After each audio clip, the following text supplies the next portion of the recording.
What is up, my ninjas, and what is up, ODC Datsme? I'm Strident. You probably already know that, and for all the other people who are watching, I'm Strident. And here's my entry in the top 5 DC or Marvel villains sub contest. Hey, I apologize for just subbing now. I thought I had already subbed a long time ago. As many times as you and I have talked about random stuff, I figured that, this was already done. So I'm glad I came across this on Chapman Films page, and I got an opportunity actually to be part of it. So I dig what you're doing. I'm going to be jumping in on more of your videos, and you can already tell I'm a DC all the way, but I grew up reading both. I actually started out reading only Batman books, but then I was reading a lot of Marvel books: Spider-Man, X-Men, Ghost Rider, Avengers, both West Coast and East Coast.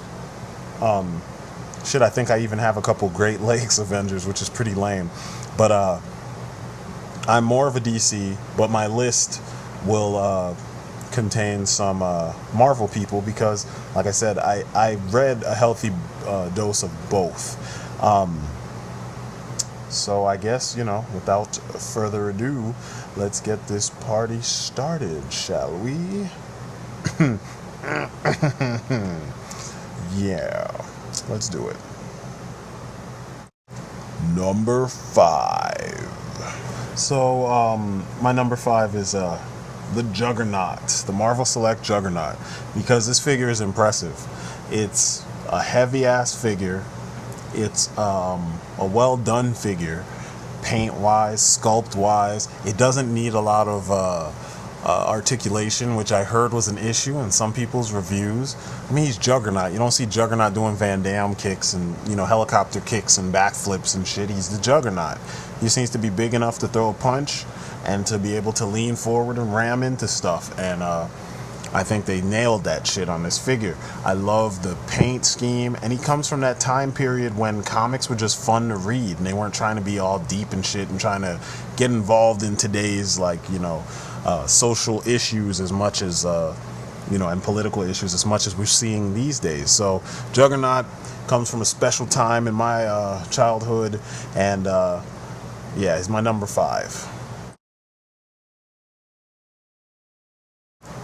Number 4.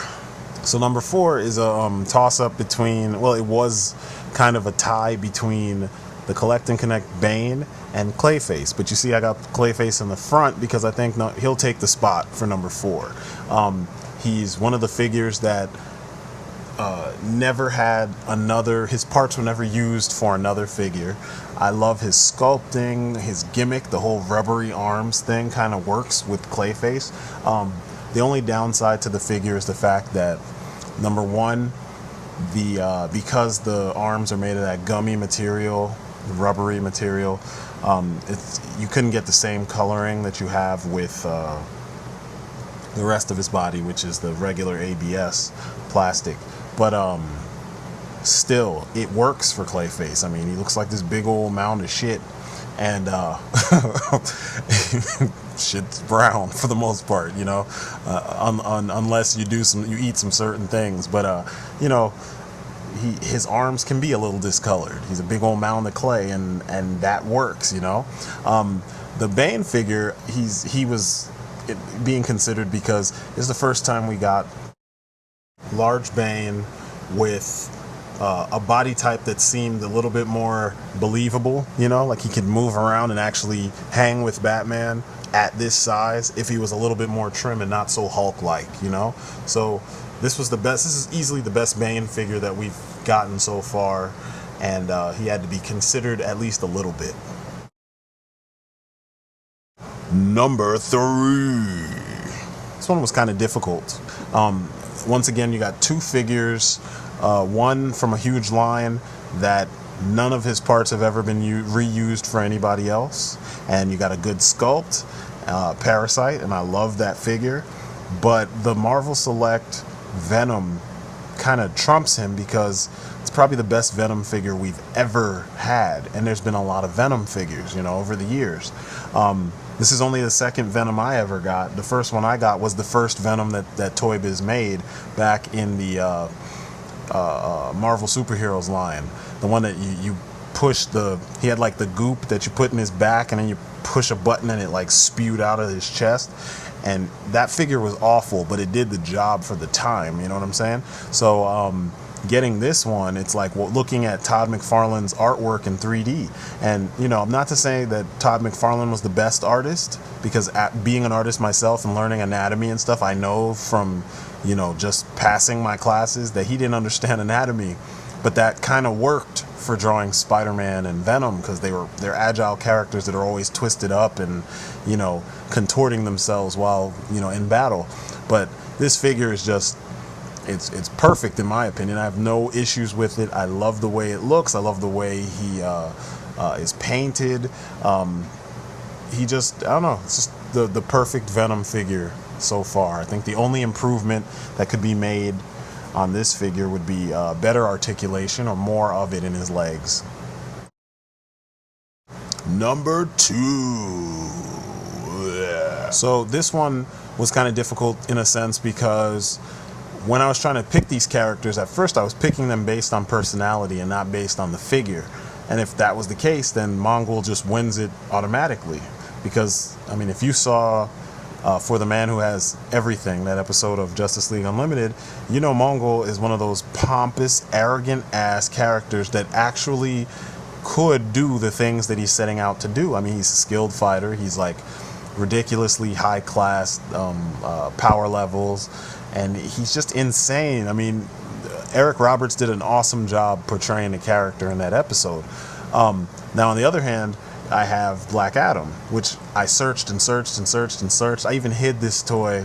He was in the 2-pack with Shazam because I couldn't find the single-carded version. I had to hide him when I was buying other shit, and then come back for him. And, you know, I ended up having to hide him multiple times because I saw things that I wasn't expecting to see when I went to the store, you know, figures that I wanted that I didn't expect to see. And I hit him several times, and he ended up still being there. So, you know, the hunt and the chase to finally get this figure that I wanted, who's also badass, you know, it finally resulted in something. But Mongol takes it. His sculpt is better, the detailing is better, and he's just a little bit more interesting than Black Adam. Black Adam is cool, but you know, and I was looking for him for a long time, and he's well done, but Mongol takes it. Number 1. So my number 1 figure, it was gonna be Owlman. But once again, like I said, that was if we were going based on personality only, as in like the character, the way he was shown to you in the comics or in the, you know, movies or whatever. But then I thought about it. My favorite villain, hands down, has always been Mr. Freeze. So this was a no-brainer. The Marvel, or I'm sorry, the DC superheroes, wow, shit, a lot of people would have choked me if I had continued that sentence. The DC superheroes Mr. Freeze is easily the best Mr. Freeze figure that they've done, next to, and I'm saying next to kind of like, you know, I don't fully agree, but I could easily see this being an argument, and I do understand why, because it is a nice design. And, you know, there's only 2 Mr. Freeze figures worth getting. It's this one and the Arkham City one from DC Collectibles. So Mr. Freeze is easily my favorite Batman villain, and he's one of my favorite villains of all time. As far as the figures that I have, my favorite villain, period, is M. Bison from the Soda Street Fighter figures. I think that figure just personifies, you know, Bison. It's perfect. But you know, in some ways, there's a little bit of sculpting issues, but you guys specified, or you specified, that you wanted Marvel or DC. So since I'm a DC, here we are. This Mr. Freeze, just it's the perfect combination of everything Mr. Freeze that we've gotten so far. I mean, we didn't like Batman and Robin, but we dug the animated series. So you got the animated series face on a muscular body, which takes a cue from Batman and Robin, because Arnold Schwarzenegger played Mr. Freeze in Batman and Robin. And in the animated series, they do mention that Freeze was like a decathlete, Olympic decathlete winner or something like that. So the dude's supposed to be in pretty good shape, you know. This figure's design and everything kind of harkens back to the Superpowers figures back in the 80s, but they went one step further and they painted him with darker colors because, I mean, shit, he's coming from Gotham. Everything's dark and grimy and evil looking in Gotham. So if you're a villain, it goes doubly so. And we got that here, you know? And this is way before Arkham Asylum and Arkham City and everything. And look at this figure, you know what I mean? A lot of the things that make this figure awesome are actually present on the Arkham City version of the character. My only gripe with that version is that it just looks too much like a spacesuit and not enough like a very specific to Mr. Freeze, like, you know, character specific gear. It looks more like some shit that, you know, like the shit they were wearing in Prometheus or something. You know what I mean? Like, it doesn't scream Mr. Freeze, it just screams suit. So this is more classic Mr. Freeze with a twist, and I dig that. The figure's well made, well articulated. If you turn his waist, his head turns underneath that dome, which is awesome because the gimmick actually makes sense with the character. He did spray, or does spray, water. You can fill up the backpack and press a button in there and it will spray out of the gun. I never tried it because I don't really like gimmicks, you know what I mean? Like spraying water or thunder punches and shit like that. I don't dig that stuff, so I never really messed with it. So, you know, still, it's there. So that's it. And then also, I didn't know how rare this figure was. I found him back when you could buy the DC superhero figures in like Walmarts and shit, and they were like $8, you know, $7 or $8, something like that. I think I got him at KB, or it was probably KB because I went to KB so much. But anyway, he was just, I happened to see him, and it's one of my favorite characters, so I was like, shit, score. Come to find out, maybe a year or two later when the series stopped, dude is impossible to find. He's so hard to find. He wasn't most places didn't have him. He was a short packed figure, and I don't know. I'm like, wow, okay, cool. I saw him a couple times at conventions for ignorant prices, and I'm just like, man, seriously, that's crazy. I'm glad I didn't have to wait for all that, you know?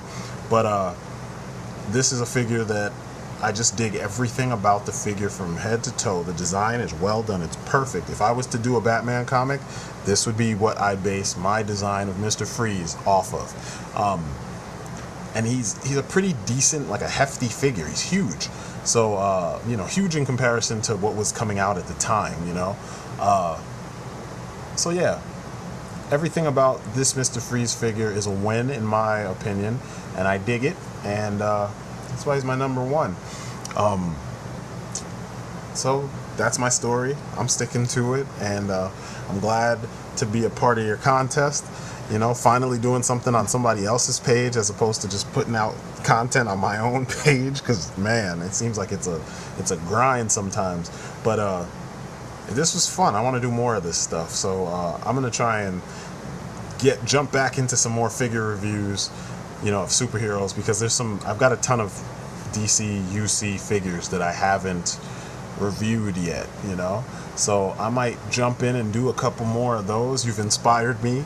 Yeah, that's about it, man. So keep doing what you're doing. You got an extra sub from me. I hope you get more subs, you know what I'm saying? Because you do a good job with your reviews. And it's interesting listening to the perspective of somebody who's real about what they collect, as opposed to those people who try to be all super scripted and, you know, kind of phony about their perspective. You know, it's nice to just hear a perspective and call it a day. You know what I'm saying? And I like that. So I'll be on your page a lot more from this point. So, you know, thanks for stopping by on my page. Thanks for the contest, and I will talk to you later. Peace outside.